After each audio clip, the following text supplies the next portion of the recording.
Hello, it's Ryan from 2minutetennis.net, and in this video, I'm going to show you a right-handed Feliciano Lopez to help improve your one-handed backhand. Now, this is just a fantastic display of a one-hander. Love his turn, how vertical his racket is. Most players have the racket wide open with the strings facing up, even pros. Think back to James Blake, how open his racket was, and that worked for him, but for most amateurs, it doesn't. And I want to really focus now, though, on the finish.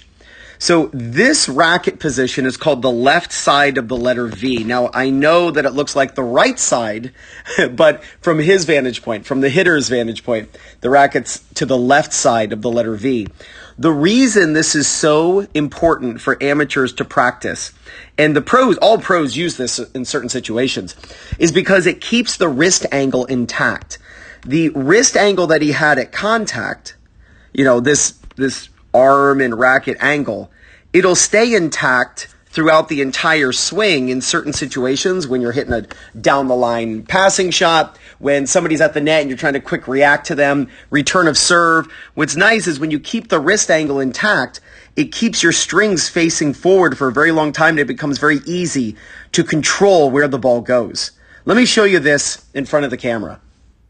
Now, to practice this, all you got to do is grab your Topspin Pro, and if you don't have one, you can pick one up in the description below. I have my affiliate link. And just shadow swing some backhands where you spin the ball, right? We're still going low to high as we hit, but keep the wrist angle intact that you have at contact, and just go up and keep the racket, if you're right-handed, to the left of your hand. That is called the left side of the letter V. My racket is the left half of the letter V. There's the right half, here's the left half. When you do this, your strings will face toward your target for a ridiculous amount of time.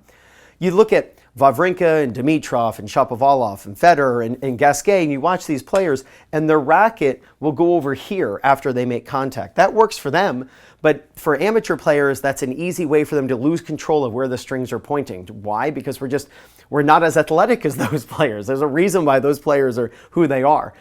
The amount of practice time and athleticism that they have, they can regulate where the strings point with wrist movement. If you're struggling with your one-handed backhand and you came onto this video for that reason, then just keep the racket to the hitting side of your hand. The hitting side is to the left of my hand, so as you go up, keep the racket to the left side of your hand. Again, that's right-handed. If you're a lefty, it'll look like this. You'll have the right side of the letter V.